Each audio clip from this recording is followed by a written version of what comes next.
नमस्कार, स्वागत है आप सभी का डीडी न्यूज पर। आप देख रहे हैं मिड डे प्राइम। मैं हूं ऋतु वर्मा। अगले 1 घंटे में हम बात करेंगे देश भर की बड़ी खबरों की। बताएंगे कि दुनिया भर में कौन कौन सी खबरों पर है सबकी नजर, क्या चल रहा है खेल और अर्थ जगत में, और खुद झलकियां फिल्म कला संस्कृति के क्षेत्र से। लेकिन सबसे पहले अभी तक की बड़ी खबरें।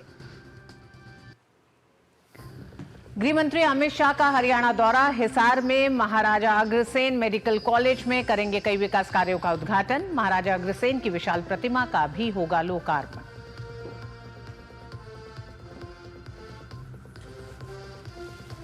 पंजाब की मान सरकार के खिलाफ किसानों का प्रदर्शन। पंजाब सरकार के मंत्री और विधायकों के आवासों का घेराव।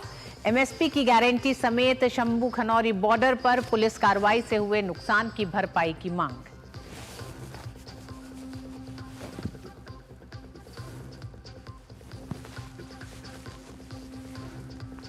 देश भर में हर्षोल्लास के साथ मनाई जा रही है ईद उल फित्र। राष्ट्रपति, उपराष्ट्रपति, प्रधानमंत्री ने देशवासियों को दी मुबारकबाद।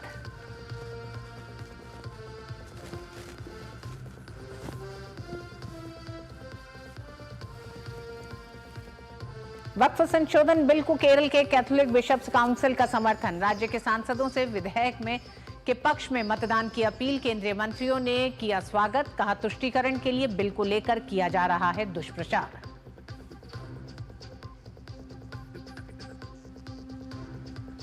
और म्यांमार में मृतकों का आंकड़ा 1700 के पार। राहत और बचाव अभियान जारी। ऑपरेशन ब्रह्मा के तहत म्यांमार की मदद में जुटा भारत।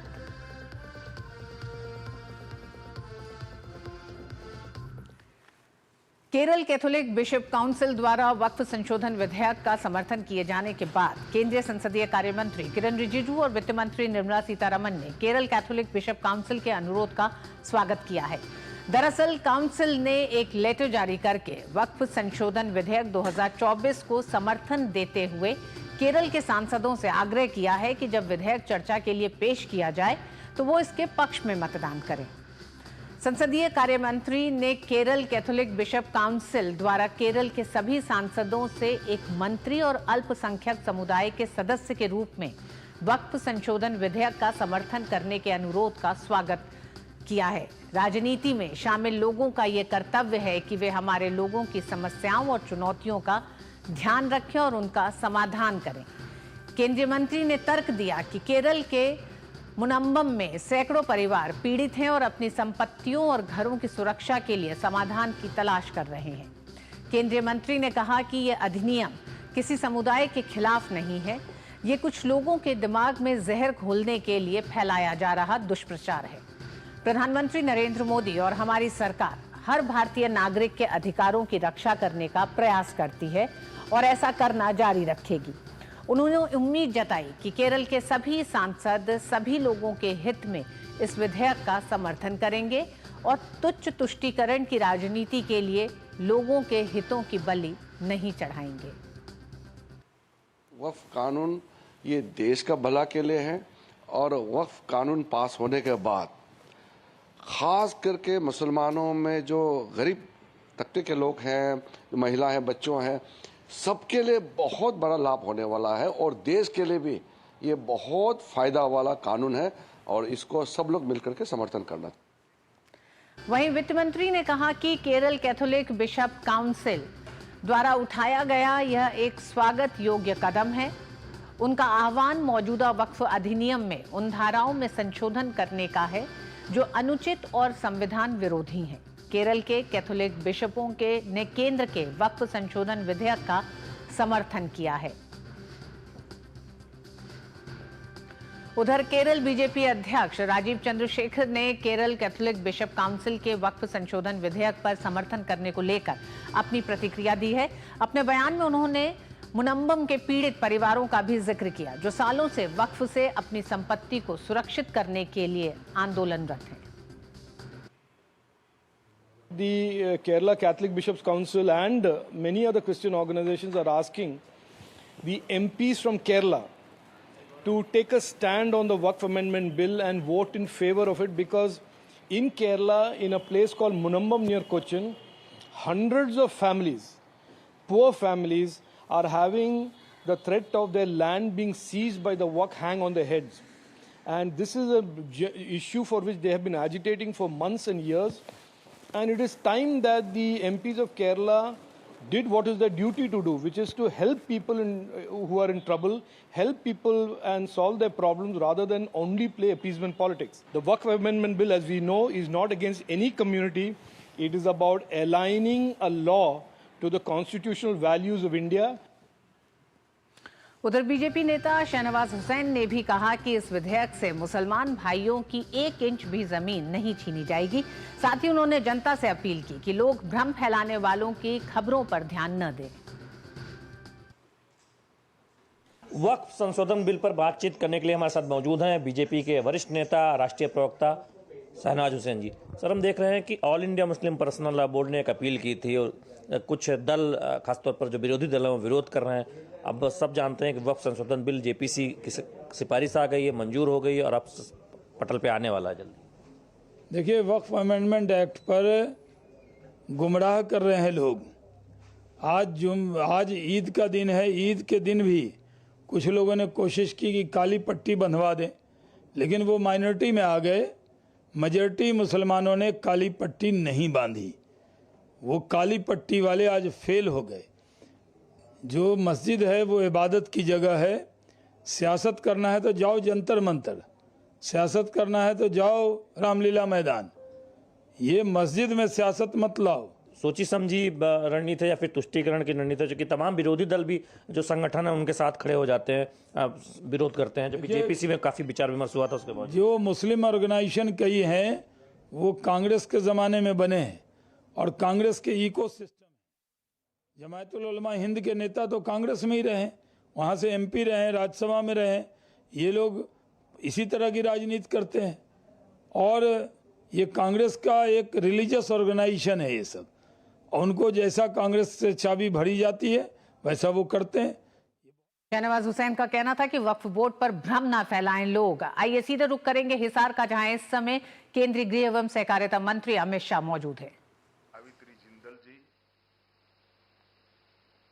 श्री रणबीर गंगवा जी, बहना आरती राव जी, हमारे प्रदेश अध्यक्ष पंडित मोहनलाल बडोली जी, कुरुक्षेत्र के सांसद श्री नवीन जिंदल जी, हमारे पूर्व सांसद और इस संस्थान में एडवाइजर लेफ्टिनेंट जनरल डीपी वत्स जी, विधायक हांसी विनोद भयाना जी और आज के कार्यक्रम में आए हुए प्यारे भाइयों बहनों और विशेषकर युवा विद्यार्थी मित्रों, आप सभी को नमस्कार, राम राम।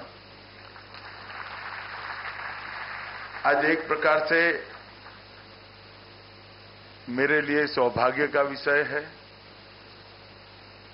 कि जहां गीता को गाया गया,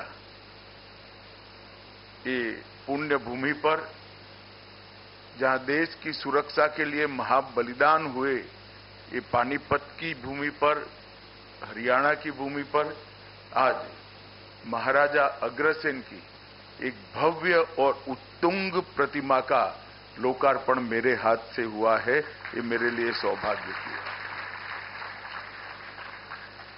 हरियाणा की ये भूमि ने चिर पुरातन काल से इस देश की संस्कृति को, इस देश के संस्कार को और इस देश की परंपराओं को आगे बढ़ाने का काम किया है। महाभारत काल से लेकर आजादी के संग्राम से लेकर आजादी के बाद के 76 साल में हरियाणा का योगदान हमेशा एक छोटे प्रदेश के रूप में सीमांकन होने के बाद भी देश के बड़े बड़े राज्यों से बहुत ज्यादा रहा है।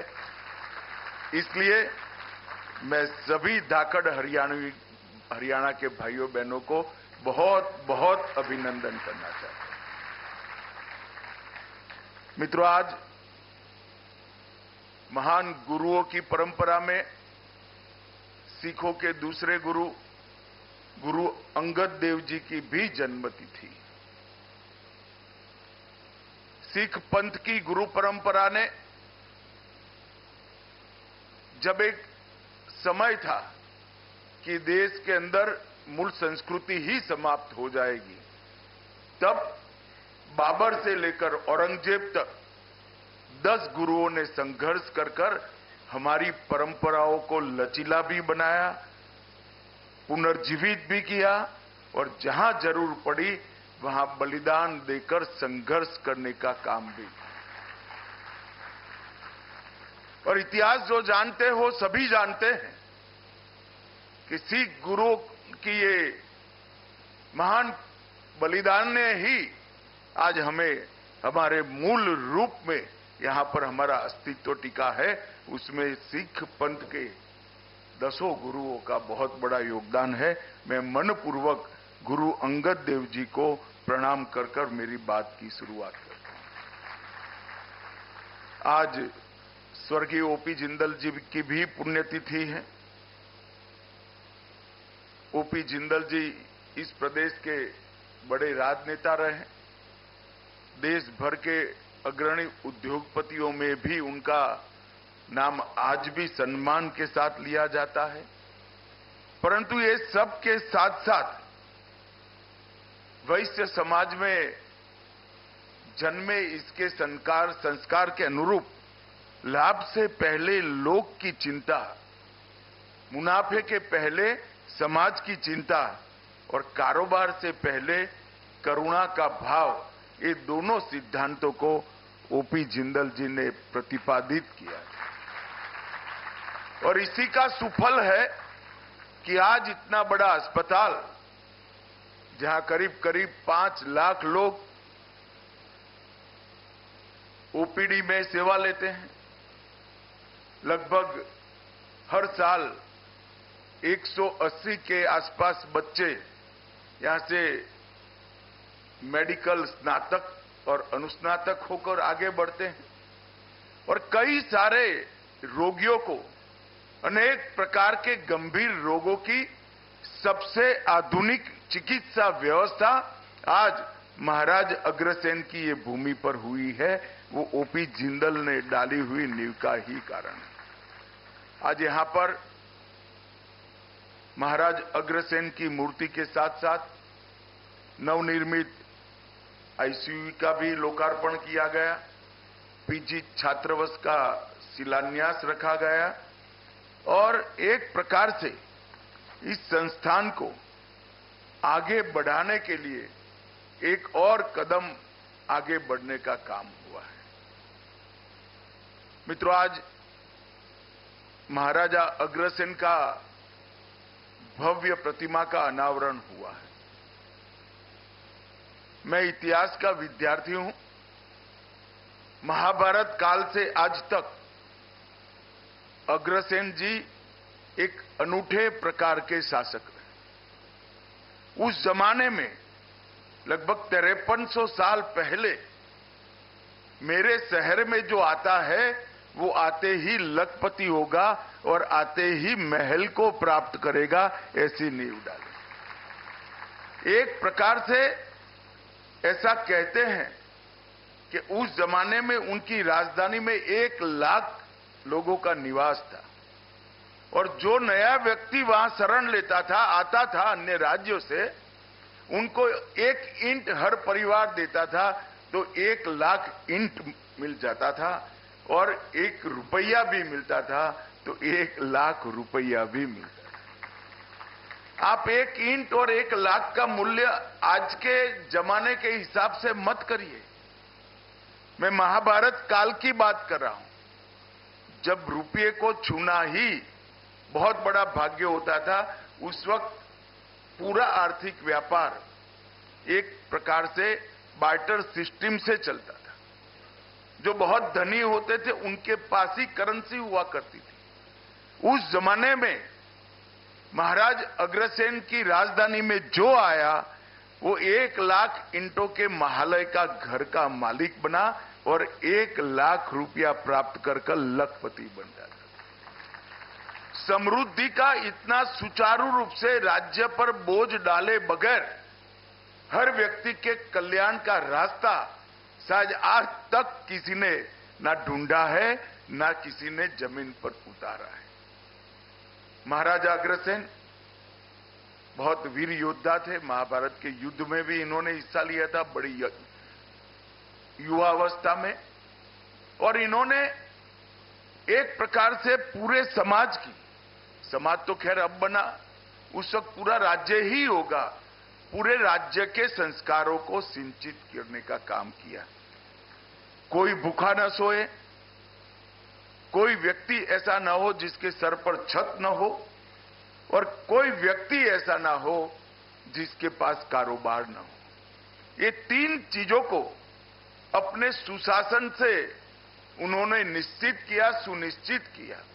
और इतने हजारों साल के बाद भी अग्रवाल समाज के जितने भी गोत्र हैं, आप उसको ध्यान से देखिएगा, हर व्यक्ति उद्यमी है, हर व्यक्ति देश को समर्पित है, हर व्यक्ति सेवा भी करता है, और हर व्यक्ति अपना योगदान भी देश के विकास में। इतने हजारों साल के बाद जिस व्यक्ति ने दिए गए संस्कार, सिंचे हुए संस्कार, जरा भी इसका डाइल्यूशन होए बगैर आज जस का तस सामने आया है, वो महान व्यक्ति एक प्रकार से हम सब के लिए आदर्श होना चाहिए। उन्होंने सुशासन के लिए भी ढेर सारे सिद्धांत प्रस्तापित किए गए थे। कई ऐतिहासिक डॉक्यूमेंट्स में इसका जिक्र भी मिलता है, उसको प्रस्तापित भी किया गया है। और एक प्रकार से आज नरेंद्र मोदी जी भी उसी रास्ते पर आगे बढ़ रहे हैं। आज नरेंद्र मोदी जी के 10 साल के अंदर 75 साल से जो 60 करोड़ गरीबों की फौज इस देश में बनी थी, उसमें से 25% लोगों, 25 करोड़ लोगों को गरीबी की रेखा से ऊपर एक 10 साल के अंदर ही ले जाने का काम किया। 4 करोड़ आवास बनाए, मतलब 20 करोड़ लोगों को छत देने का काम किया। 81 करोड़ लोगों को प्रति व्यक्ति 5 किलो राशन मुफ्त मिलता है। 11 करोड़ लोगों को गैस का चूल्हा देकर धुआं मुक्त घर बनाने का काम किया। 12 करोड़ परिवार इस देश में 2014 तक शौचालय विहीन थे। उस परिवार की बच्चियों की कल्पना करिए जहां शौचालय नहीं होता है। हम शहर में रहते हैं, हमें कल्पना नहीं है उसकी, मगर जिस परिवार में शौचालय नहीं होता है, इसकी माताएं, बहनें, बच्चियां किस तरह से जीती हो। आजादी के 70 साल के बाद 12 करोड़ घर ऐसे थे जिसमें शौचालय नहीं था। और आज मैं अभिनंदन देना चाहता हूं हरियाणा सरकार को कि देश में सबसे पहले हर घर को शौचालय देने वाली सरकार हमारी हरियाणा सरकार बनी। 15 करोड़ लोगों को घर में नल से जल दिया। 60 करोड़ लोगों को 5 लाख तक का पूरा स्वास्थ्य का खर्चा फ्री ऑफ कॉस्ट कर दिया। और मित्रों, इसके साथ साथ ऊर्जा हर घर में पहुंचाई, और अब कोऑपरेटिव के माध्यम से हर घर के अंदर स्वरोजगारी देने का काम भी नरेंद्र मोदी जी की सरकार कर रही है। मोदी जी ने इस 10 साल के अंदर कई सारे क्षेत्र के अंदर आमूलचूर परिवर्तन आए। और आज मैं जब यहां आया हूं तब अस्पताल के प्रांगण में, मेडिकल कॉलेज के प्रांगण में मेरा कार्यक्रम है, तब एक होलिस्टिक अप्रोच के साथ नरेंद्र मोदी सरकार ने देश के स्वास्थ्य की चिंता करी। आप लोग सब पढ़े लिखे लोग हो, बच्चे तो ढेर सारी चीजें रिसर्च कर भी डाउनलोड करते हैं, मगर आप भी ये सारी योजनाओं को एक मोतियों की माला बनाकर देखेंगे तो मालूम पड़ेगा कितनी दूरदर्शिता के साथ काम हुआ है। सबसे पहले हर घर में गैस का सिलेंडर दिया। इसका सीधा रिश्ता महिला की, माता की स्वास्थ्य के साथ जुड़ा हुआ है।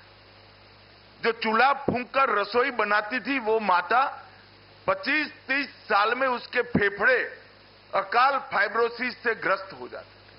400 सिगरेट जितना धुआं इसके फेफड़े में हर रोज पहुंच जाता था। तो 12 करोड़ घर में जब आप गैस का सिलेंडर पहुंचाते हो तो वो घर को धुएं से मुक्त करते हो।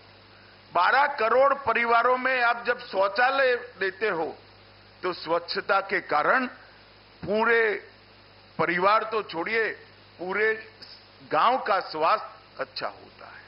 इसके बाद में योग मिशन आया।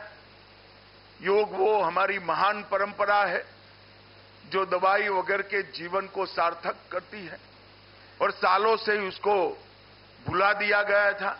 आज न केवल भारत, पूरा विश्व योग से मानव के मन, शरीर और आत्मा तीनों के स्वास्थ्य के सुधार को स्वीकार करता है।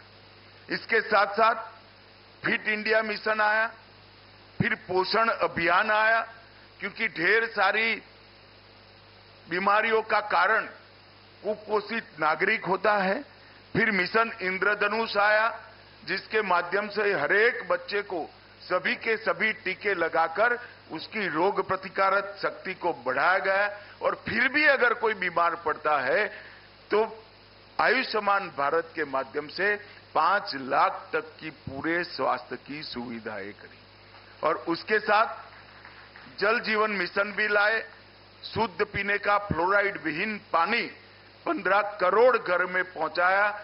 आप सब जानते हैं, जो छात्र हो तो बहुत अच्छी तरह से जानते हैं, मानव शरीर में पानी का हिस्सा कितना होता है और स्वास्थ्य में शुद्ध पानी का रोल भी क्या होता है। ये सारी चीजें एक प्रकार से स्वास्थ्य से जुड़ी हुई, जो हमारे देश के स्वास्थ्य को पूरी व्यवस्था इसकी फिट करने से लेकर, पोषण से लेकर, टीका लगाने से लेकर स्वास्थ्य सुविधाएं बढ़ाने तक एक माला में पिरोने का काम ये 10 वर्ष में नरेंद्र मोदी सरकार ने किया। और उसके बाद नंबर आया मेडिकल इंफ्रास्ट्रक्चर का। मैं आज आपको कहना चाहता हूं कि मेडिकल इंफ्रास्ट्रक्चर में ढेर सारा काम नरेंद्र मोदी सरकार ने 64,000 करोड़ रुपया पब्लिक हेल्थ सेंटर और कम्युनिटी हेल्थ सेंटर इसके लिए खर्च कर कर एक बहुत बड़ा मेडिकल इंफ्रास्ट्रक्चर का बेसिक खाका बनाने का काम। 730 इंटीग्रेटेड पब्लिक हेल्थ लैब बनाए गए, 4382 ब्लॉक पब्लिक हेल्थ यूनिट्स बनाए गए और 602 क्रिटिकल केयर बॉक्स ये 10 साल के अंदर नए निर्मित किए गए। ये जब हो जाता है तो दिखता नहीं है, मगर करने में बड़ा व्यय होता है।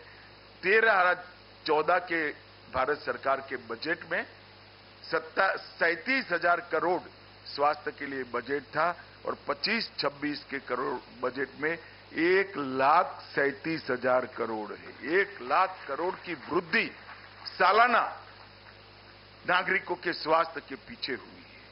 और आज मैं मेडिकल कॉलेज में आया हूं तब भी बताना चाहता हूं, हमारे यहां जब मोदी जी प्रधानमंत्री बने तब देश में 7 एम्स थे।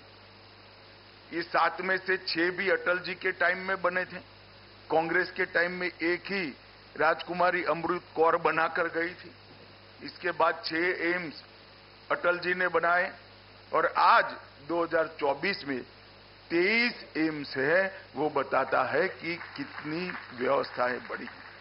मेडिकल कॉलेजों की संख्या 387 थी और इससे बढ़कर 2 गुना होकर 766 हुई। 51,000 MBBS की सीटें थी बच्चों के लिए और 1,15,000 सीटें हो चुकी है और 85,000 सीटें ये 5 साल में हम बढ़ाने वाले हैं। 2 लाख सीटें, हर साल 2 लाख बच्चे डॉक्टर बनकर देश के लोगों की सेवा करने के लिए बाहर आए। पीजी की सीट 31,000 थी, उससे बढ़कर 73,000 हुई।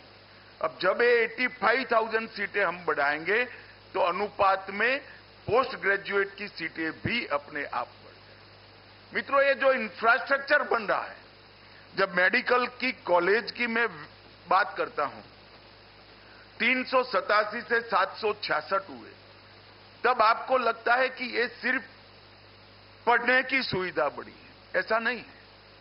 जब एक मेडिकल कॉलेज चलता है तो हम सब रूल्स जानते हैं कि एक फ्री अस्पताल चलाना पड़ता है और 14 के 14 विभाग वो अस्पताल में रखने पड़ते हैं, क्योंकि छात्र को पढ़ाने के लिए अनिवार्य शर्त है। इसका मतलब हुआ इस देश में 766 संपूर्ण अस्पताल फ्री ऑफ कॉस्ट गरीबों का इलाज करने वाले बनाने का काम हो चुका है, जो हमारे हर जिले में, देश के 750 जिले में 766 अस्पताल बने। और भाजपा शासित सभी राज्यों का संकल्प है कि मिनिमम हर जिले में एक अस्पताल बना जाए। राजधानी के अंदर 3 है, एक मेडिकल कॉलेज राजधानी में के अंदर 3 है तो नहीं गिना जाए। और मुझे विश्वास है कि अगले 5 साल के अंदर देश का एक भी जिला ऐसा नहीं होगा जहां मेडिकल कॉलेज नहीं होगा और फ्री अस्पताल नहीं होगा। ये बहुत बड़ा परिवर्तन भारत के स्वास्थ्य के क्षेत्र में नरेंद्र मोदी सरकार ने, और जहां जहां डबल इंजनों की सरकार बनी, बहुत तंज कसे जाते हैं हमारे डबल इंजन के मॉडल पर। कैसा कैसे हो सकता है? ऐसा ही होता है, क्योंकि एक समान विचार की पार्टी के लोग जब सिद्धांतों के आधार पर राजनीति करते हैं तो ऐसा ही होता है। इसका बेस्ट उदाहरण है तो हमारा हरियाणा है। ये हरियाणा में सबसे बड़ी बदनामी होती थी नौकरियों के अंदर करप्शन, जातिवाद के कारण। एक सरकार आती थी तो एक क्षेत्र के लोगों को नौकरी मिलती थी, दूसरी सरकार आती थी तो दूसरे क्षेत्र के लोगों, और किसी को फ्री ऑफ कॉस्ट नौकरी नहीं मिलती थी। खर्ची भी चाहिए थी और पर्ची भी चाहिए थी। भारतीय जनता पार्टी की सरकार ने खर्ची और पर्ची के बगैर 80,000 नौकरियां बांटकर ये सिद्ध किया कि लोकतंत्र में जाति के आधार पर राजनीति नहीं करती। हरियाणा के खिलाड़ियों ने ये 10 साल में 3 गुना पदक जीते हैं। ये कोई प्रयास के बगैर नहीं हो सकता। बासमती चावल का सबसे बड़ा निर्यातक छोटा प्रदेश होने के बावजूद 10 साल में हमारा हरियाणा बना, और सेना में हर 10वां जवान एक छोटे से हरियाणे से। सबसे ज्यादा 14 फसलें किसानों की अगर राज्य में एमएसपी पर खरीदी जाती है 24। सैनी जी बहुत जागरूक है। पहले 14 थी, सैनी जी के लिए ताली बजाओ, उन्होंने 14 से 24 कर दी। सबसे पहला राज्य अगर कोई है तो हरियाणा है। लाल डोरे के भीतर मालिकाना हक अगर पूरे देश में सबसे पहले किसी ने दिया तो हरियाणा ने दिया। एक भी सरपंच अनपढ़ न हो ऐसा कोई राज्य है तो हमारा हरियाणा है। पंचायतों में महिलाओं की 50% भागीदारी भी महिलाएं ने सुनिश्चित हरियाणा ने करी है। हर एक घर में नल से फ्लोराइड विहीन शुद्ध जल भी हरियाणा ने पहुंचाया है, और सबसे पहला धुआं मुक्त, मतलब एक भी घर में कंडे और टहनियां लकड़ियां नहीं जलाई जाती है, ऐसा राज्य कोई बना तो अपना हरियाणा बना। और सबसे पहला आयुष विद्यालय अगर कहीं बना तो अपने हरियाणा के अंदर। और हरियाणा का बजट हुड्डा साहब शायद कल देखेंगे अखबार में। हुड्डा साहब आप 37,000 का छोड़कर गए थे, हमारे सैनी ने इसको 1 लाख करोड़ तक पहुंचाने का काम, 2 लाख करोड़। आज सैनी जी मेरे डेटा को सुधारते ही जा रहे हैं।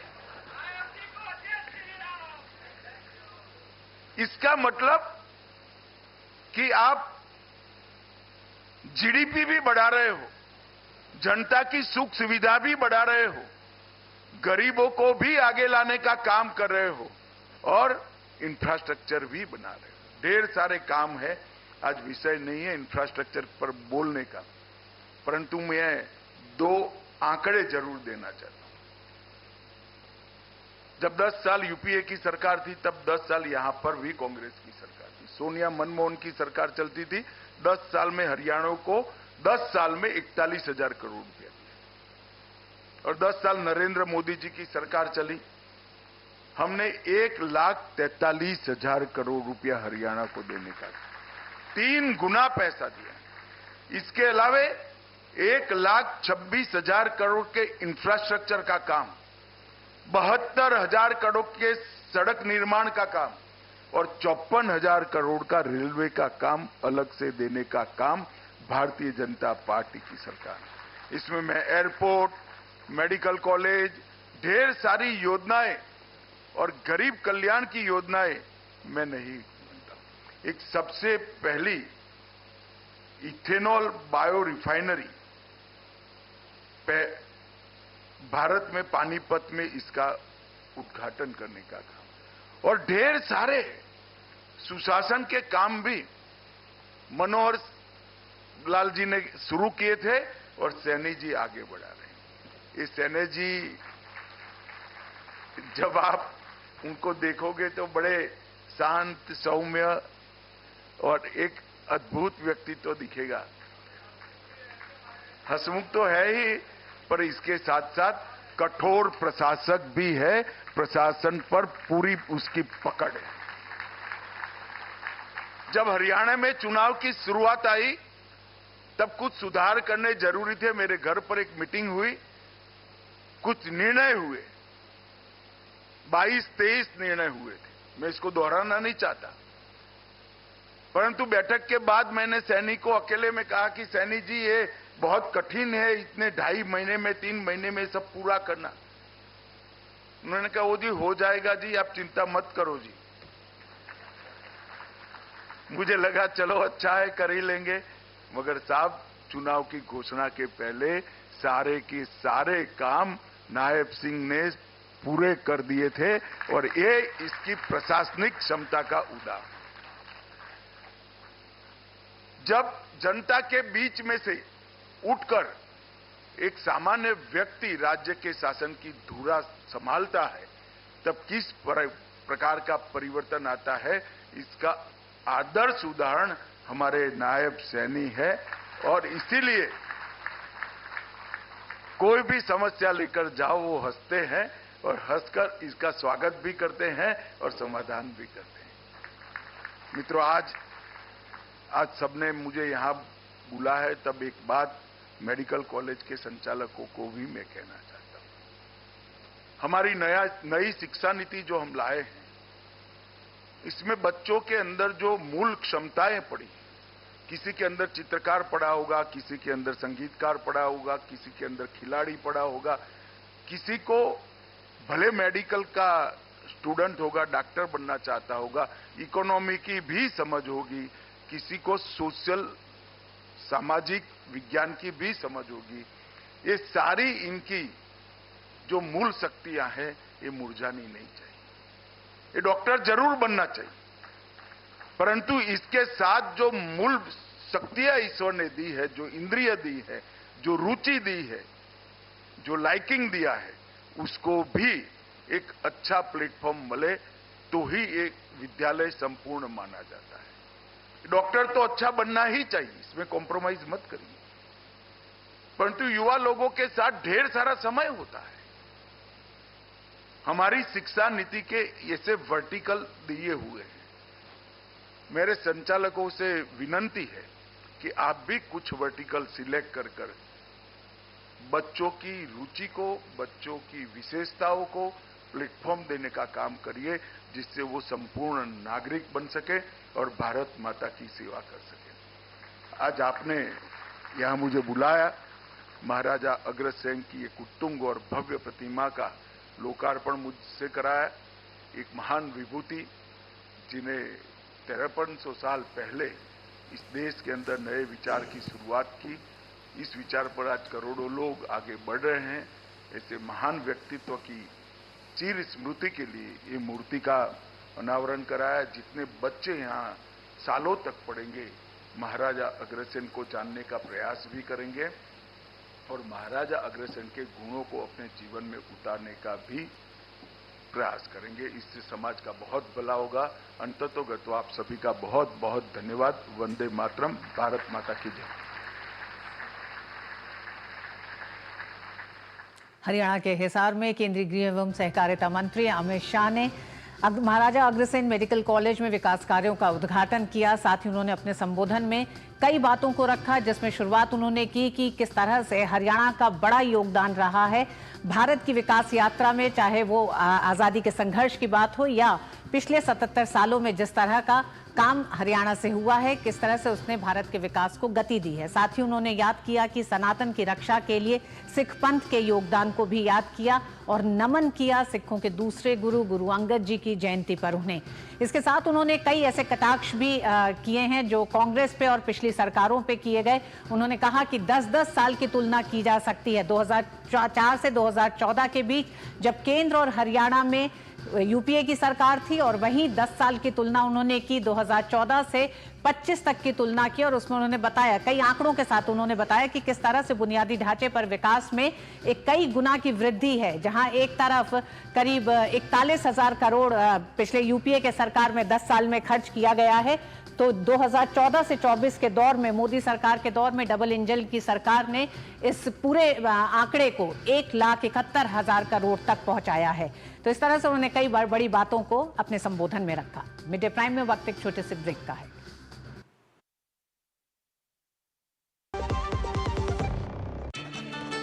फूल वाला, केटरिंग वाला, बैंड वाला, ये लो भाई।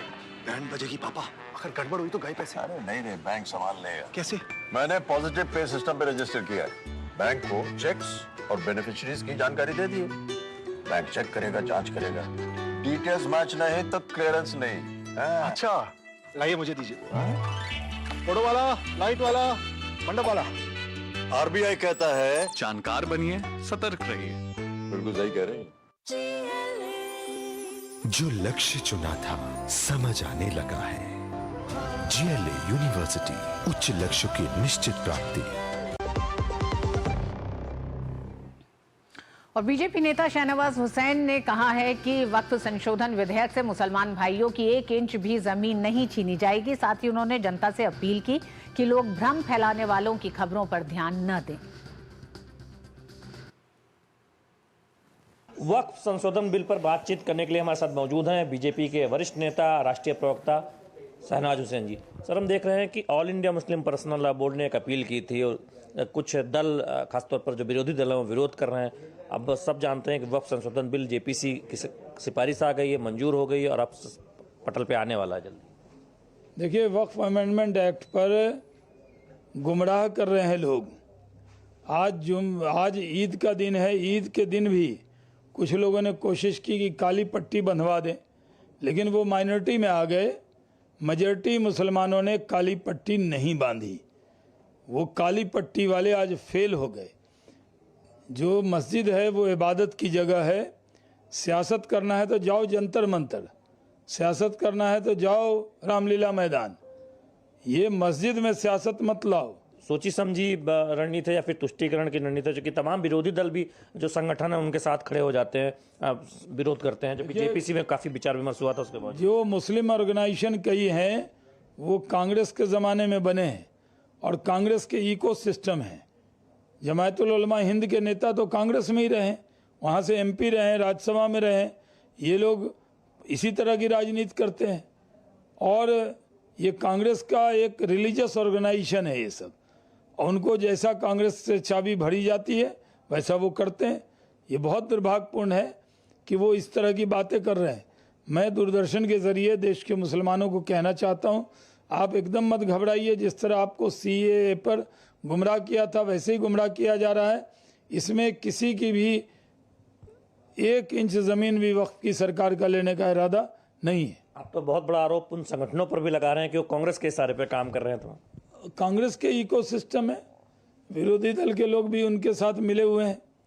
भाई मोदी को चुनाव में नहीं हरा सकते तो कोई और बहाना ले लो आंदोलन का, कभी किसान को भड़काना, कभी मुसलमान को भड़काना, यही तो कांग्रेस का काम है। बहुत बहुत धन्यवाद शहनवाज हुसैन। उनका कहना था कि 1 इंच भी जमीन वक्त में छीनी नहीं जाएगी, बावजूद उसके एक भ्रम फैलाने की कोशिश की जा रही है। कांग्रेस का जो इकोसिस्टम है वो इसके पीछे है, एक बड़ा आरोप भी लगा रहे हैं। कैमरामैन राधे कृष्ण के साथ शैलेंद्र मिश्र, डीडी न्यूज, दिल्ली।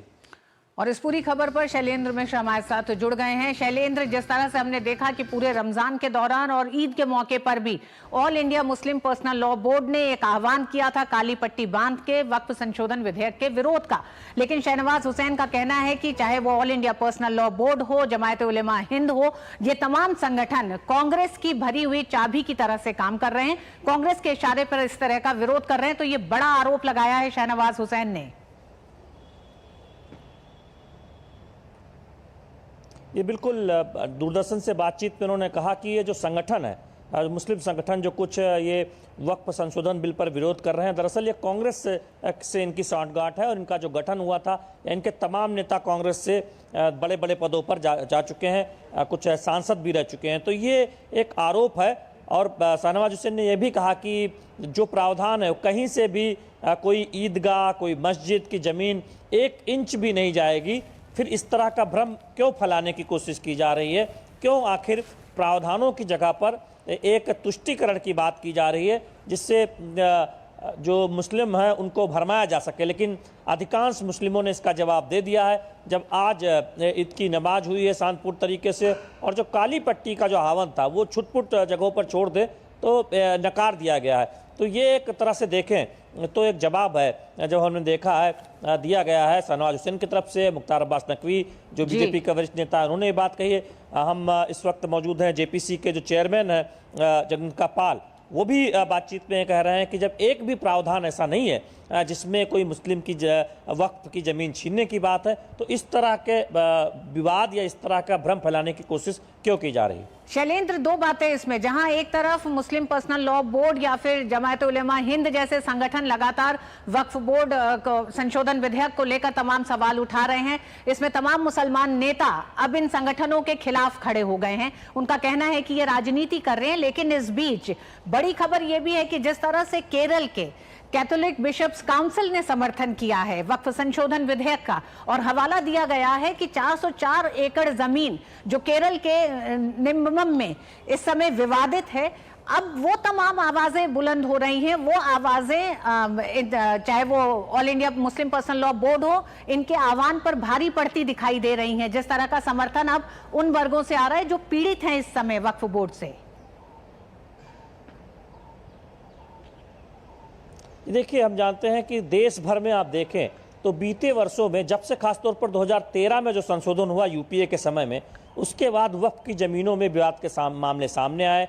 खेतीबाड़ी की ज़मीन पर दावा किया गया, दशकों से सैकड़ों वर्षों से जो किसान खेतीबाड़ी करते थे उनकी ज़मीन पर दावा किया गया। और अब जो ये केरल में मामला सामने कुछ दिनों से बहुत चर्चा में है, हालांकि पीड़ित वर्षों से है, वो ये कह रहे हैं कि उनकी जो घर है या फिर जो चर्च के आसपास की ज़मीनें हैं उस पर किस तरह से दावा किया गया है। तो अब जब एक प्रमुख संगठन ने तमाम सांसदों को केरल से अपील की है कि वक्फ संशोधन बिल का समर्थन करें, जो हम जानते हैं कि उससे एक और संदेश जाता है कि इस बिल के प्रावधानों को समझना चाहिए जो लोग भ्रम फैलाने की कोशिश कर रहे हैं या जो विरोध कर रहे हैं। देखिए, बिल क्या कहता है? बिल ये कहता है कि वक्फ की ज़मीनों का रजिस्ट्रेशन होगा। बिल ये कहता है कि वक्फ बोर्ड में पिछड़े मुसलमानों का या फिर जो अलग अलग फिरके हैं मुसलमानों के, उनका प्रतिनिधित्व हो, ये सुनिश्चित करने की कोशिश होगी। महिलाओं का प्रतिनिधित्व हो, ये सुनिश्चित किया जाएगा, अभी नहीं है। और गैर मुस्लिम सदस्यों का हो। जब वक्फ की ज़मीनों के लिए दान या फिर वक्फ को ज़मीनें गैर मुस्लिम दे सकते हैं, तो फिर उनका प्रतिनिधित्व क्यों ना हो, ये सवाल उठता है। दूसरी बात यह है कि पारदर्शिता आए, वक्फ की ज़मीनों की आय कितनी हो रही है, वो किस तरह से खर्च हो रही है, वो गरीब मुसलमानों के हित में खर्च हो रही है कि नहीं हो रही है। इस संशोधन से जो वक्फ के कानून में होगा ये सुनिश्चित होगा। तो फिर इसमें फायदा किसका है? इसमें फायदा मुसलमानों का है, फायदा गरीब मुसलमानों का है, फायदा पसमानदा पिछड़े मुसलमानों का है। फिर वो लोग कौन है जो विरोध कर रहे हैं? ये आरोप यही कि वो वही लोग हैं जो वक्फ की ज़मीनों का फ़ायदा उठाते रहे खुद, और एक तरह से उन पर यह आरोप लगता रहा है कि वक्फ की ज़मीनों का वो बेजा इस्तेमाल करते हैं।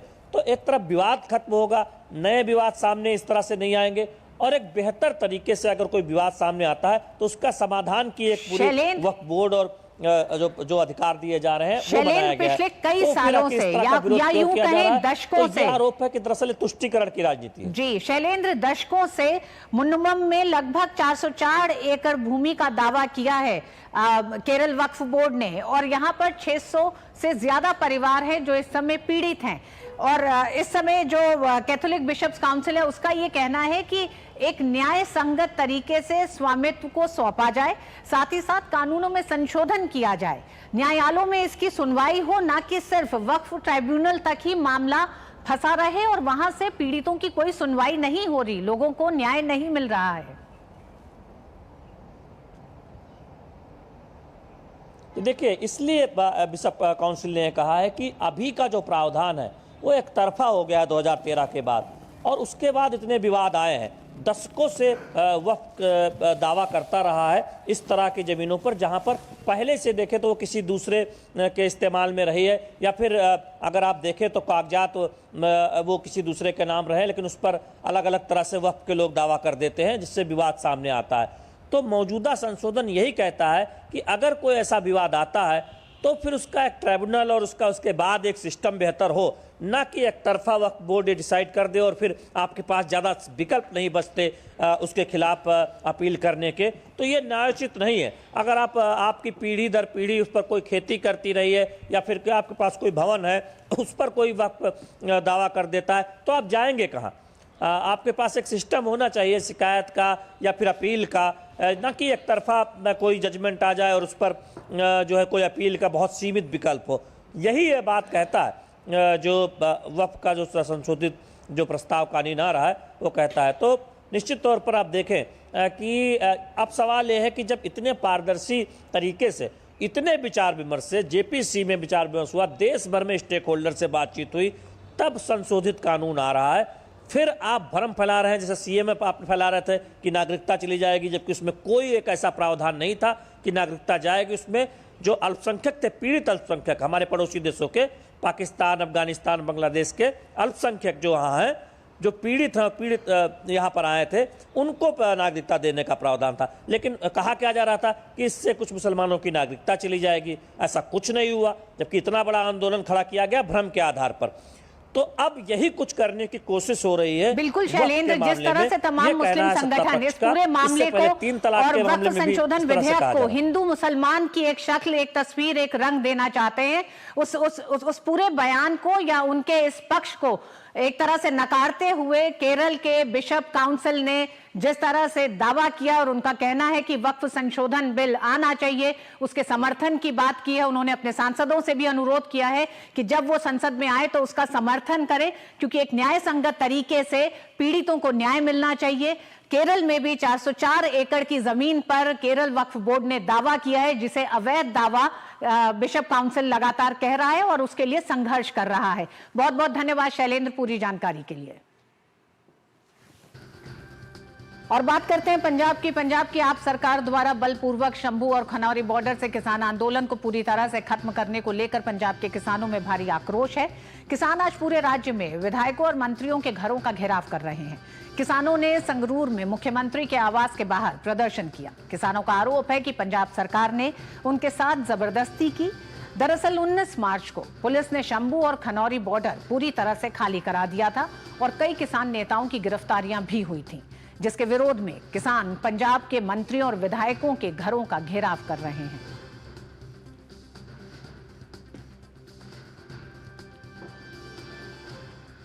भगवंत मान सरकार ने जो खनौरी और शंभू पर करा है उसका परिणाम है आज। तो जिस तरह से भगवंत मान सरकार ये दावे कर रही है कि हमारे साथ तो किसानों का कोई मुश्किल नहीं, ऐसा कुछ भी नहीं है। और आखिर किसान संगठनों की मांगे कौन कौन सी हैं ये बताते हैं आपको। पहली मांग एमएसपी पर गारंटी कानून सहित अन्य मांगों को जल्द समाधान किया जाए। 19 मार्च को शंभू और खनौरी बॉर्डर पर पुलिस कार्रवाई में हुए नुकसान की भरपाई करे सरकार। तीसरी मांग, पुलिस द्वारा किसान मोर्चे पर किए गए लाठीचार्ज और हिंसा में घायल किसानों की भरपाई करे। 20 मार्च को शंभू बॉर्डर पर किसान नेता बलवंत सिंह बहराम के लाठीचार्ज करने वाले शंभू थाने के एसएचओ हरप्रीत सिंह को बर्खास्त किया जाए। 5वीं मांग, शंभू और खनौरी बॉर्डर पर हुई चोरी और लूटपाट की घटनाओं में शामिल असामाजिक तत्वों पर तुरंत केस दर्ज हो। 6ठी मांग किसान संगठनों की है पंजाब सरकार से कि ट्रैक्टर, ट्रॉलियों और अन्य सामान की चोरी की साजिश में शामिल विधायक गुरलाल घनौर की विधानसभा सदस्यता रद्द हो। तो कई बड़ी मांगों के साथ लगातार किसान संगठन पंजाब सरकार से अनुरोध भी कर रहे हैं और साथ ही साथ अब एक आक्रामक रुख किसान संगठनों ने लिया है, जिसमें आज उन्होंने तमाम विधायकों और सांसदों के घरों का घेराव किया है। गुरमीत सिंह हमारे साथ जुड़ गए इस पूरी खबर पर। गुरमीत, क्या अपडेट है, क्योंकि किसान संगठनों ने अब आर पार की लड़ाई ले ली है पंजाब सरकार से?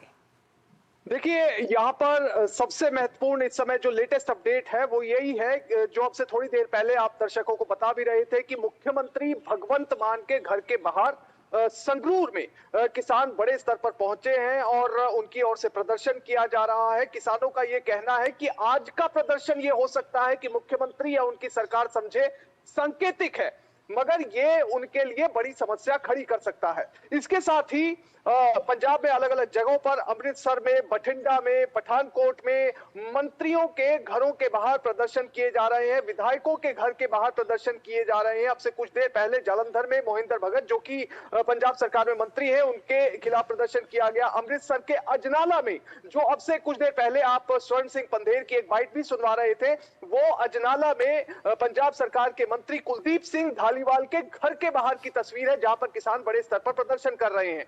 इसके साथ ही पंजाब के अलग अलग जिलों में आज प्रदर्शन हो रहे हैं और सबसे बड़ी बात आज के प्रदर्शन में यह है कि दो धड़े हैं, एक स्वर्ण सिंह पंधेर, दूसरी तरफ जगजीत सिंह डल्लेवाल, जो कि पिछले काफी दिन से पानी भी नहीं पी रहे थे क्योंकि किसानों के ट्रैक्टर और ट्रॉलियां चोरी हो गई थी और किसानों का प्रदर्शन 19 मार्च को पंजाब पुलिस की ओर से खत्म करवा दिया गया था।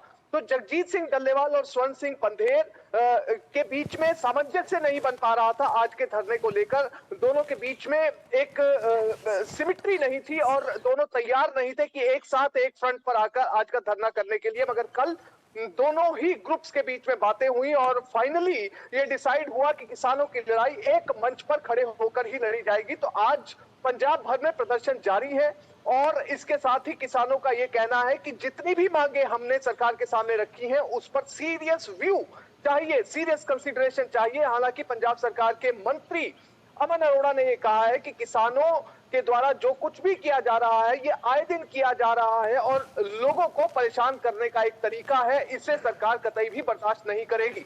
यानी कि ये वही रुख है जो मुख्यमंत्री भगवंत मान ने 3 मार्च की मीटिंग में अपनाया था। इसे माना जा सकता है कि 3 मार्च की मीटिंग में जो मुख्यमंत्री का रुख था, पंजाब सरकार का रुख आज भी वही कायम है और किसानों का रुख पहले से और ज्यादा सख्त हो गया है। गुरमीत, जब किसानों ने अपने रुख को और एक तरह से और गंभीर कर दिया है और कड़ा कर दिया है, ऐसे में क्या पंजाब सरकार, भगवंत मान किसी तरह की बातचीत की पेशकश कर सकते हैं? क्या ऐसा दिखता है कि कोई बातचीत दोनों के बीच में हो? क्योंकि जैसे आप कह रहे हैं कि आज ये सांकेतिक है, कल एक अलग रणनीति के साथ और ज्यादा आक्रामक होंगे किसान संगठन। देखिए, पंजाब सरकार के जो कैबिनेट मंत्री अमन अरोड़ा हैं, उन्होंने सीधे तौर पर यह कहा है कि हम तो चाहते हैं कि किसान हमसे आकर बात करें, मगर ये जो बातचीत का माहौल है दोनों तरफ बन नहीं पा रहा है। किसानों का यह कहना है कि सरकार को इस तरह से मीडिया में जाकर बातचीत की बात नहीं करनी चाहिए, बल्कि सही तरीके से एक ऐसा माहौल पैदा करना चाहिए कि दोनों पक्षों में एक पॉजिटिव बातचीत की शुरुआत हो सके। वहीं सरकार ये बातें कर तो रही है, मगर अभी तक पॉजिटिव बातें या फिर यूं कहें कि टेबल टॉक्स की तरफ जो है ये दोनों पक्ष बढ़ते नहीं दिखाई दे रहे हैं। मगर एक चीज जरूर है कि मार्च के महीने में 3 मार्च से लेकर 31 मार्च आज है, तो इन दिनों के बीच में जो कुछ किसानों और सरकार के बीच में हुआ है वो बहुत ही गंभीरता पूर्वक लिया जाना चाहिए, क्योंकि किसानों का ये कहना है कि हो सकता है कि आज के दिन राज्य सरकार ये समझ रही हो कि हमारे प्रदर्शनों को कुचला जा सकेगा, मगर अगर लंबे तौर पर एक लॉन्ग टर्म एनालिसिस इसका किया जाए तो उसके लिए सरकार को इसका बड़ा खामियाजा भुगतना पड़ सकता है। अब अगर अलग अलग मंत्रियों की बात करें जिनके घरों के बाहर प्रदर्शन हो रहे हैं, मुख्यमंत्री के घर के बाहर की तस्वीर आप दिखा चुके हैं। इसके साथ ही अमन अरोड़ा सुनाम से विधायक भी हैं, पंजाब सरकार में मंत्री हैं। इसके साथ ही वित्त मंत्री हरपाल सिंह चीमा, डॉक्टर बलजीत कौर, कुलदीप सिंह धालीवाल और हरभजन सिंह ईटीओ, लालजीत सिंह भुल्लर जो कि ट्रांसपोर्ट मंत्री हैं, और इसके साथ ही गुरमीत सिंह खुटिया जो कि पंजाब सरकार में कृषि मंत्री हैं और एक ऐसे इलाके से विधायक चुनकर आए हैं जो कि प्रकाश सिंह बादल का गढ़ रहा है। पूरे 20 साल प्रकाश सिंह बादल वहां से विधायक रहे हैं और लंबी इलाके से चुनकर गुरमीत सिंह खुटिया आए हैं। उनके खिलाफ भी किसान वहां पर प्रदर्शन कर रहे हैं। तो ऐसे में यह समझना होगा कि किसान एक एक जगह, एक एक मंत्री, एक एक विधायक को चुन चुनकर उनके घरों के बाहर अगर घेराव कर रहे हैं या इस प्रकार के हालात या स्थिति पैदा कर रहे हैं, तो ये सरकार के लिए बहुत ज्यादा अच्छी बात नहीं मानी जाती। बिल्कुल, पंजाब सरकार के लिए दुर्भाग्यपूर्ण है कि पूरी कैबिनेट और पूरी सरकार में कोई एक ऐसा मंत्री नहीं है जिसके साथ किसान संगठनों की बातचीत को आगे बढ़ाया जा सके। इस समय तस्वीर यही दिखाई देती है, जिस तरह से किसान संगठन मुख्यमंत्री भगवंत सिंह मान के आवास के बाहर धरना प्रदर्शन दे रहे हैं। उनका कहना है कि आज का धरना, आज का ये प्रदर्शन सांकेतिक है, लेकिन रुख नर्म नहीं होगा किसान संगठनों का, ये संकेत साफ दे दिया है, जब तक कि उनकी मांगों को पूरा नहीं करेगी पंजाब सरकार। बहुत बहुत धन्यवाद गुरमीत पूरे अपडेट के लिए।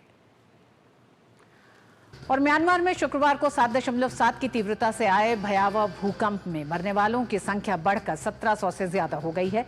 अब तक करीब 3400 से ज्यादा घायल हुए हैं। इसके अलावा 300 से ज्यादा लोग लापता भी बताए जा रहे हैं। प्राकृतिक आपदा के चलते जनजीवन पूरी तरह अस्त व्यस्त हो गया है। इस बीच म्यांमार के कई शहरों में शनिवार को भी भूकंप के झटके महसूस किए गए। हालांकि लगातार म्यांमार में बचाव अभियान जारी है। भूकंप के कारण क्षतिग्रस्त हुई कई इमारतों के मलबे से और शव निकाले जा रहे हैं, जिससे मृतकों की संख्या और बढ़ने की आशंका है। अमेरिकी चैनल CNN ने अमेरिकी भूवैज्ञानिक सर्वेक्षण USGS के हवाले से म्यांमार में भूकंप से मरने वालों की संख्या 10,000 से अधिक बढ़ने की आशंका जताई है। भूकंप का केंद्र म्यांमार के मध्य सागाइंग क्षेत्र में स्थित था, जो ऐतिहासिक शहर मांडले के पास है। इस इलाके में 15 लाख से अधिक परिवार रहते हैं। ये क्षेत्र गंभीर रूप से प्रभावित हुआ है, जिसमें कई इमारतें, पुल और मंदिर नष्ट हो गए या क्षतिग्रस्त हो गए हैं। ऑपरेशन ब्रह्मा के तहत चल रही मानवीय सहायता के हिस्से के रूप में भारतीय सेना ने विदेश मंत्रालय के साथ समन्वय में महत्वपूर्ण सहायता प्रदान की है।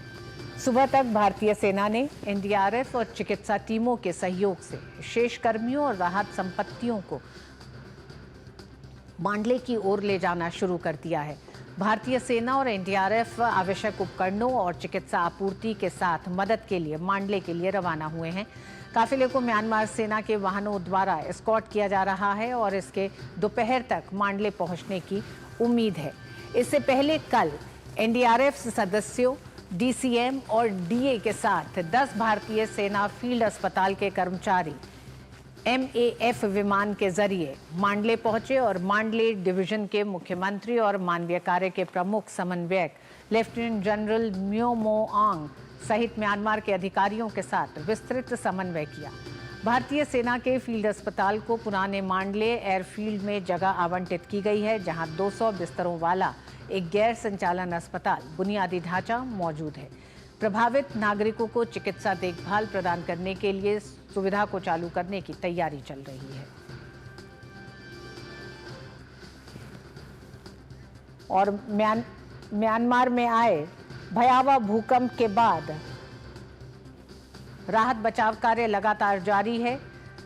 भारत की तरफ से ऑपरेशन ब्रह्मा के तहत मानवीय सहायता उपलब्ध कराई जा रही है। भारतीय सेना ने विदेश मंत्रालय के साथ समन्वय में महत्वपूर्ण सहायता दी है। सुबह तक के अनुसार भारतीय सेना ने NDRF और चिकित्सा टीमों के सहयोग से शेष कर्मियों और राहत संपत्तियों को मांडले की ओर ले जाना शुरू कर दिया है। मांडले वो शहर है जो ज्यादा प्रभावित शहरों में से एक है। भारतीय सेना और NDRF आवश्यक उपकरणों और चिकित्सा आपूर्ति के साथ मदद के लिए मांडले के लिए रवाना हुए हैं। म्यांमार सेना के वाहनों द्वारा एस्कॉर्ट किया जा रहा है इस पूरे विमान को और दोपहर तक इसके मांडले पहुंचने की उम्मीद है।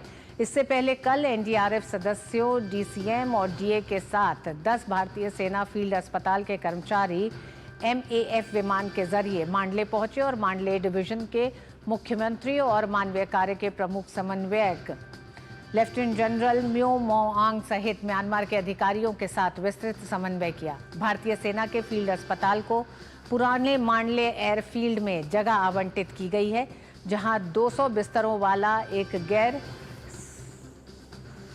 संचालन अस्पताल बुनियादी ढांचा मौजूद है। और अनिल थॉमस हमारे साथ जुड़ गए हैं।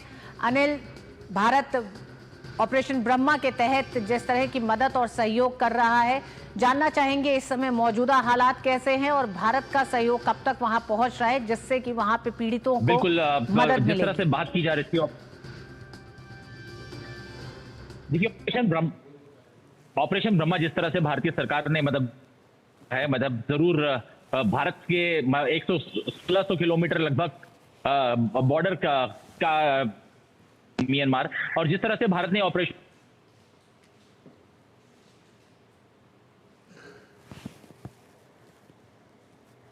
जी हाँ, अनिल थॉमस लगातार हम लोगों को बता रहे हैं कि किस तरह से भारतीय सेना की तरफ से और भारत की तरफ से ऑपरेशन ब्रह्मा के साथ जो सहयोग और मदद के लिए भारतीय सेना इस समय वहां पर मौजूद है। म्यांमार के भूकंप प्रभावित क्षेत्रों में भारत द्वारा ऑपरेशन ब्रह्मा जारी किया गया है। नौसैनिक जहाजों के जरिए करीब 52 टन राहत सामग्री रवाना की गई है।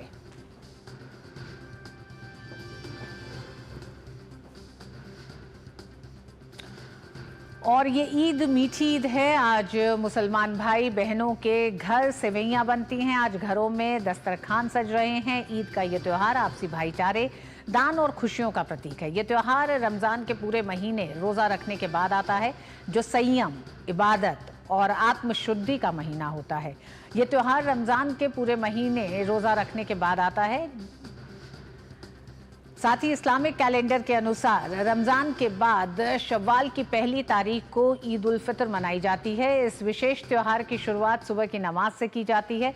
इसमें हजारों लोग एक साथ अल्लाह से दुआ मांगते हैं। देश भर से ईद पर ये खास तस्वीरें सामने आ रही हैं। दिल्ली की जामा मस्जिद से आप ये तस्वीर देख रहे हैं, वहीं जम्मू कश्मीर की जामा मस्जिद की ये तस्वीरें हैं। केरल, महाराष्ट्र, मध्य प्रदेश, राजस्थान, तमाम राज्यों में ईद के इस त्योहार को हर्षोल्लास के साथ मनाया जा रहा है। सुबह की नमाज अदा करके ईद की बधाइयां घरों में दी जाने लगी, आपस में दी जाने लगी हैं। सेवैयों का त्योहार ये ईद है। रमजान के पवित्र महीने के बाद ईद का ये त्योहार मनाया जाता है। राष्ट्रपति द्रौपदी मुर्मू ने देशवासियों को ईद की बधाई दी है। राष्ट्रपति ने अपने सोशल मीडिया प्लेटफॉर्म एक्स पर पोस्ट करके कहा है कि ईद उल फितर के मुबारक मौके पर सभी देशवासियों, विशेष रूप से मुस्लिम भाइयों और बहनों को बधाई। ये त्योहार भाईचारे की भावना को मजबूत बनाता है तथा करुणा भाव और दान की प्रवृत्ति को अपनाने का संदेश देता है।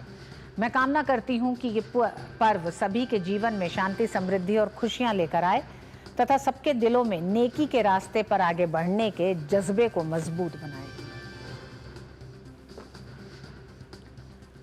उपराष्ट्रपति ने भी देशवासियों को ईद उल फितर की शुभकामनाएं दी हैं। उपराष्ट्रपति ने अपने सोशल मीडिया प्लेटफॉर्म एक्स पर पोस्ट करके कहा है कि ईद उल फितर के शुभ अवसर पर देश के सभी नागरिकों को हार्दिक बधाई देता हूं। ईद हमें अपनी सांस्कृतिक विविधता और हमें एकजुट करने वाले साझा बंधनों से मिलने वाली शक्ति की याद दिलाती है। इस पवित्र दिन का सार केवल उत्सव मनाने से कहीं बढ़कर है। ये एकता, करुणा और आपसी सम्मान के संवैधानिक आदर्शों को दर्शाता है, जो हमारे विविध लोकतंत्र की आधारशिला है।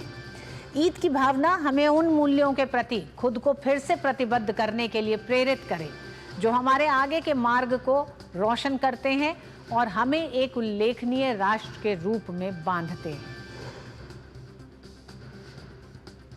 प्रधानमंत्री ने देशवासियों को ईद उल फितर की बधाई दी। अपने सोशल मीडिया प्लेटफॉर्म एक्स पर पोस्ट करके पीएम ने लिखा कि यह त्योहार हमारे समाज में आशा, सद्भाव और दयालुता की भावना को बढ़ाए।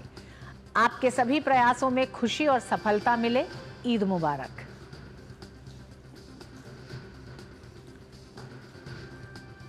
उत्तर प्रदेश के डीजीपी प्रशांत कुमार ने कहा कि उत्तर प्रदेश के सभी जिलों में ईद उल फितर की नमाज शासन द्वारा दिए गए निर्देशों के क्रम में सकुशल संपन्न हुई। मैं इस अवसर पर सभी को ईद उल फित्र की बधाइयां देता हूं।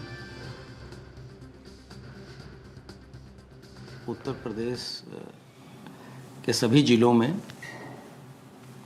ईद उल फित्र की नमाज शासन के दिए हुए निर्देशों के क्रम में सकुशल संपन्न हुई। जो ऐसे स्थान थे जहां नमाज होनी थी उनकी संख्या 31,000 से अधिक थी और सभी जगहों पे सकुशल नमाज संपन्न हुई और धर्मगुरुओं के कहने से और जो शासन के निर्देश थे सभी लोगों ने उसका अनुपालन करते हुए जो सार्वजनिक स्थानों पे नमाज नहीं पढ़ी, सभी लोगों ने मस्जिद के अंदर अच्छी तरीके से पूरे सद्भाव के साथ नमाज पढ़ी। ईद पर आज पूरे देश में इबादत हो रही है। बात यूपी की करें तो यहाँ यूपी में सार्वजनिक जगहों पर नमाज पढ़ने पर पाबंदी है, जिसमें सड़क प्रमुख रूप से शामिल है। बहरहाल संभल जैसे संवेदनशील इलाके में सुबह विशेष नमाज अदा की गई। ये जामा मस्जिद के बाहर सुरक्षाकर्मी तैनात हैं। वहीं अयोध्या में पुलिस अधिकारी लगातार सभी जिलों में भ्रमण कर ये सुनिश्चित कर रहे हैं कि ये त्योहार शांति व्यवस्था के साथ संपन्न हो। पुलिस का कहना है कि नवरात्रि का भी पर्व चल रहा है, इसलिए लगातार सभी के संपर्क में हैं और भ्रमण कर रहे हैं। वहीं प्रयागराज और कानपुर समेत यूपी के बाकी संवेदनशील इलाकों में भी पुलिस की पहरेदारी चल रही है। भारी भीड़ होती रही है तो इसके बारे में पहले ही पूरी तैयारी पूर्ण कर ली गई है और लोगों का भी बहुत सहयोग है, वॉलंटियर्स भी हैं इसमें, तो इसको हम लोग सकुशल संपन्न कराएंगे सर। भाजपा नेता मुख्तार अब्बास नकवी ने ईद की मुबारकबाद दी है और अपील की है कि ये मीठी ईद है तो इस ईद में कोई कड़वी बात नहीं होनी चाहिए और न ही कोई हरकतें होनी चाहिए। मेरे देश में कश्मीर से लेकर कन्याकुमारी तक, कच्छ से लेकर कटक तक और हर कोने में पूरे जश्न के साथ, जुनून और जज्बे के साथ ईद मनाई जा रही है और ये मीठी ईद है, इसलिए इस मीठी ईद में कोई कड़वी बात नहीं होनी चाहिए।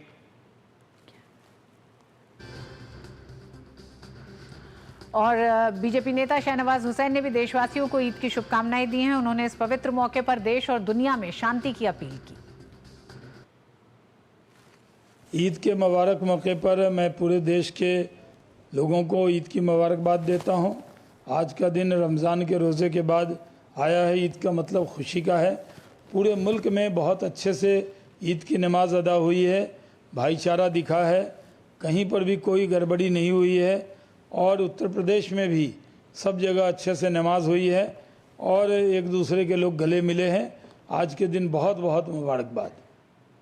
और देश भर में आज ईद उल फित्र उत्साह के साथ मनाया जा रहा है। दिल्ली में भी विशेष नमाज अता की गई। ईद को लेकर क्या कुछ तैयारी है, क्या माहौल है, ये जानने के लिए हमारे संवाददाता मुकेश शुक्ला ने नमाजियों से बात की।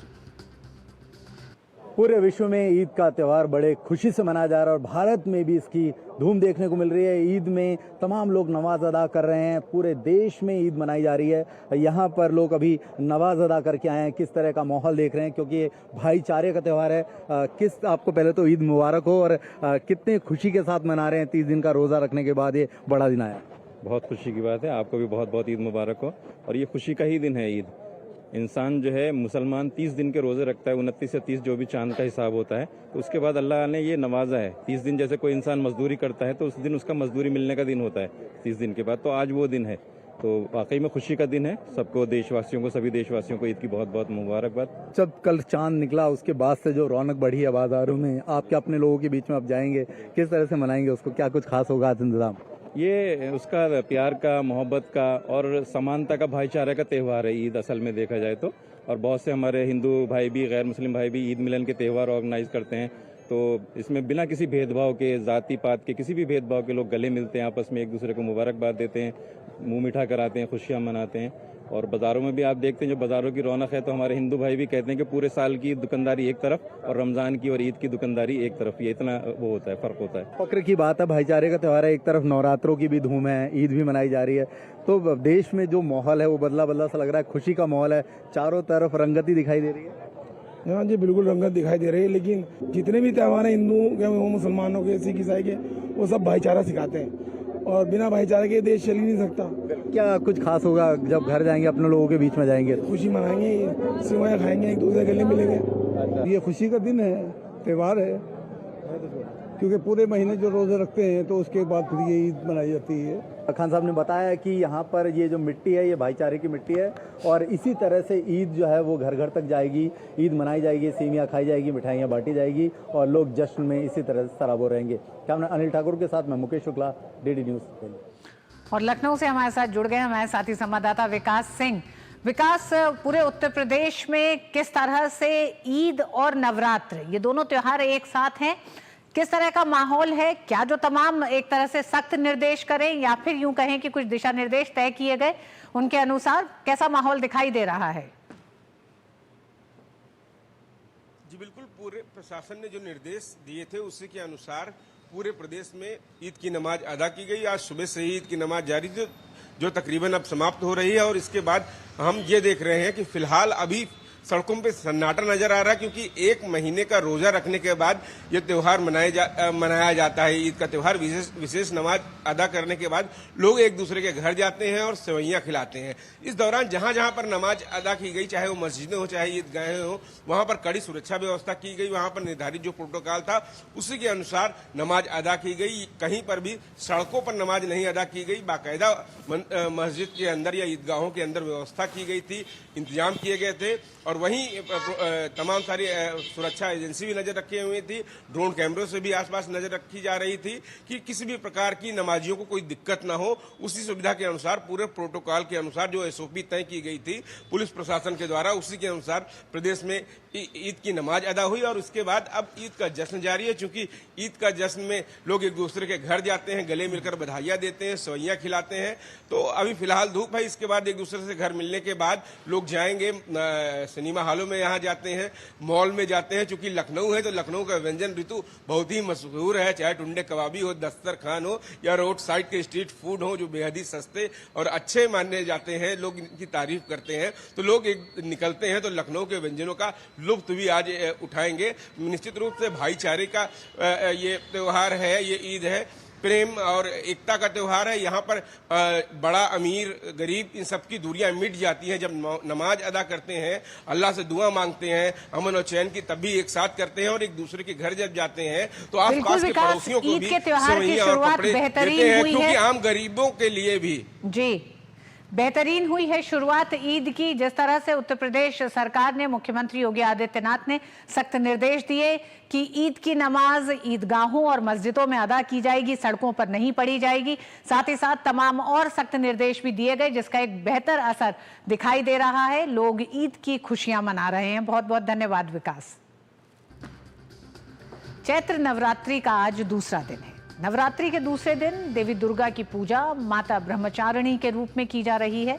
माता के दर्शन के लिए श्रद्धालु रात से ही लंबी कतारों में खड़े नजर आ रहे हैं। श्रद्धालुओं के जयकारों से माता का भव्य भवन गूंज रहा है। देश भर के मंदिरों में भक्तों की भारी भीड़ नजर आ रही है।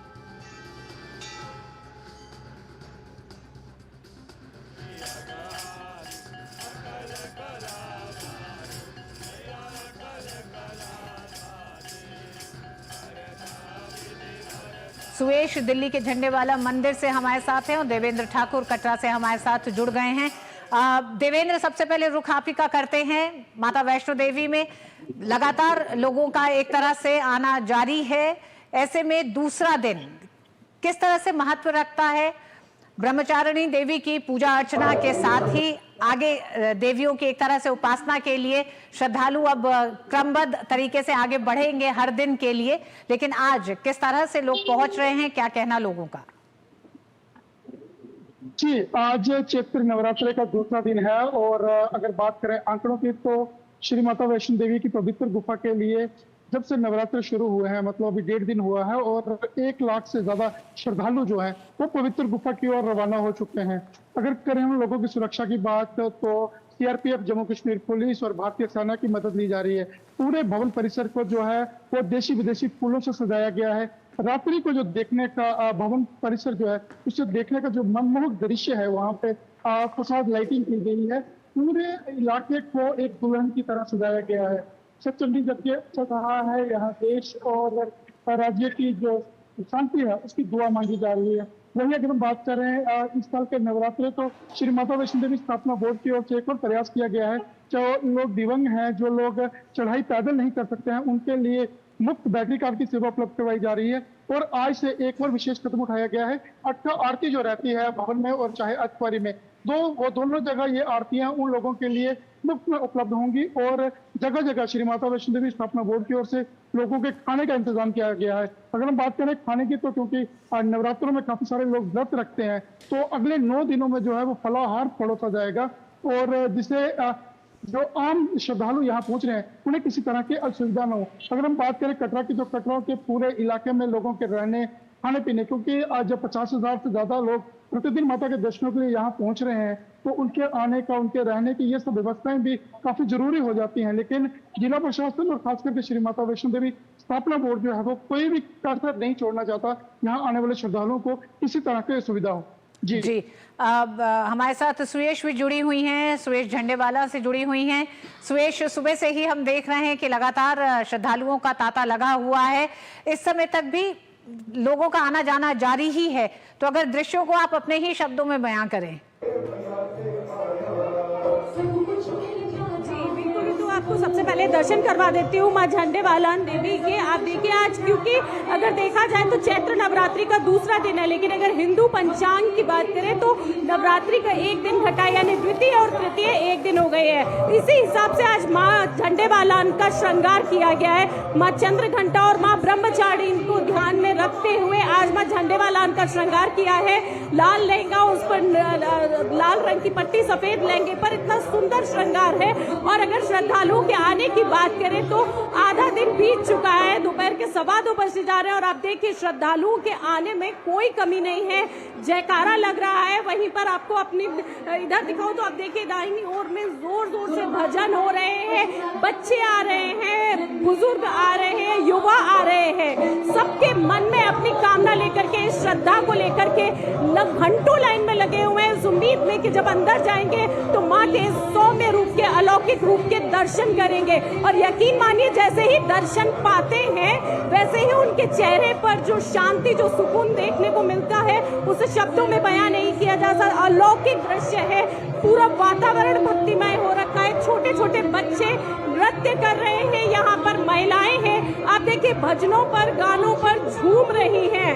पूरा वातावरण अलौकिक है। माता के गीत गाए जा रहे हैं, माता के जयकारे लगाए जा रहे हैं और प्रार्थना की जा रही है। जो भी आ रहा है, चाहे बच्चे हो, युवा हो, बुजुर्ग हो, सबके मन में कामनाएं हैं, उनकी प्रार्थनाएं हैं और यकीनन माँ उनकी सारी मनोकामनाएं पूरी करेगी। झंडेवाला में एक और आपको यहाँ की खास बात बता दूं, माँ शक्ति की उपासना है, शक्ति का मंदिर है और यहाँ पर जो सेवादार हैं वो भी सभी महिलाएं लगाई गई हैं। पूरे मंदिर के प्रांगण में आप देखिए जो सेवादार हैं वो महिलाएं हैं। किसी को कोई तकलीफ ना हो, सब एक एक कतारों में आते चले जाएं, लाइन में लगे हुए हैं।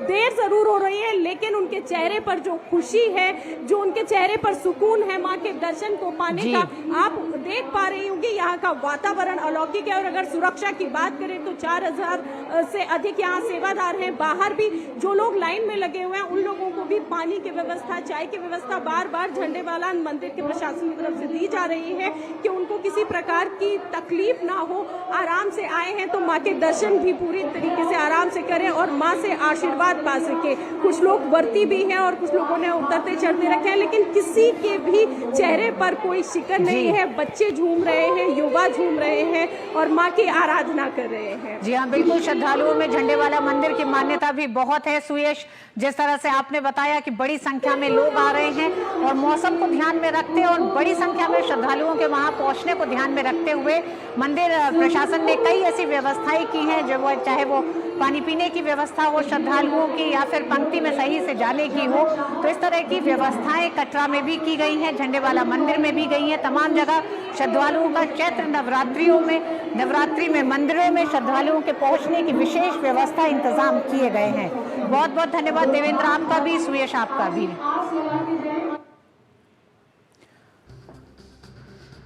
और आइए अब देखते हैं अर्थ जगत से जुड़ी कुछ खबरें। वोडाफोन आइडिया ने नियामक फाइलिंग में बताया है कि सरकार ने कंपनी में अपनी हिस्सेदारी बढ़ाकर 48.99% करने पर सहमति जताई है। ये कदम बकाया स्पेक्ट्रम नीलामी देनदारियों की एवज में उठाया गया है। इसके तहत सरकार वोडाफोन के 36,950 करोड़ रुपए मूल्य के नए शेयर अधिग्रहण करेगी। वर्तमान में कर्ज से जूझ रही वोडाफोन आइडिया में सरकार की 22.6% हिस्सेदारी है। इस नए अधिग्रहण के बाद वह कंपनी की सबसे बड़ी शेयरधारक बन जाएगी। वोडाफोन आइडिया अब अगले 30 दिनों में 36,950 करोड़ को नए शेयर जारी करेगी। दूरसंचार मंत्रालय ने सितंबर 2021 में घोषित दूरसंचार क्षेत्र के सुधार और समर्थन पैकेज के तहत बकाया स्पेक्ट्रम नीलामी देनदारियों को इक्विटी में बदलने का निर्णय लिया है। दूरसंचार मंत्रालय ने 29 मार्च को इस संबंध में आदेश जारी किया था। प्रोमोटर्स कंपनी का परिचालन नियंत्रण बनाए रखेंगे। देश में महिला निवेशकों का शेयर बाजार की ओर रुझान तेजी से बढ़ रहा है। Association of mutual funds in India और क्रिसिल के मुताबिक महिलाएं औसतन पुरुषों से अधिक राशि निवेश कर रही हैं। रिपोर्ट में बताया गया है कि देश के 13 राज्यों और केंद्र शासित प्रदेशों में महिलाओं का एसेट्स अंडर मैनेजमेंट यानी AUM योजना औसत से अधिक है। मिजोरम में महिला निवेशकों की AUM में हिस्सेदारी 44.1%, नागालैंड में 39.1%, अंडमान और निकोबार द्वीप समूह में 38.6%, सिक्किम में 37.9%, गोवा में 37.2% और नई दिल्ली में 36.8% रही। वहीं महाराष्ट्र, गुजरात और पश्चिम बंगाल में भी AUM में महिलाओं की हिस्सेदारी 33.3% से 35.4% के बीच दर्ज की गई। रिपोर्ट के अनुसार आर्थिक मोर्चे पर यह भागीदारी महिलाओं की एक तरह से शेयर बाजार में निवेशक के तौर पर बढ़ी है। और आइए अब देखते हैं खेल जगत से जुड़ी कुछ खबरें। इंडियन प्रीमियर लीग के 12वें मैच में आज मुंबई इंडियंस का सामना defending champion Kolkata night Riders से होगा। मैच मुंबई के होम ग्राउंड वानखेड़े स्टेडियम में शाम 7:30 बजे से खेला जाएगा। मुंबई इंडियंस और कोलकाता नाइट राइडर्स का इस सीजन का ये तीसरा मैच होगा। मुंबई को अपने दोनों शुरुआती मुकाबलों में हार का सामना करना पड़ा। टीम को पहले मुकाबले में चेन्नई सुपर किंग्स और दूसरे में गुजरात टाइटंस के खिलाफ हार झेलनी पड़ी थी। दूसरी ओर कोलकाता को सीजन के पहले मैच में रॉयल चैलेंजर्स बेंगलुरु के खिलाफ हार मिली थी। टीम दूसरे मैच में राजस्थान रॉयल्स के खिलाफ मुकाबले से जीत की पटरी पर लौटी।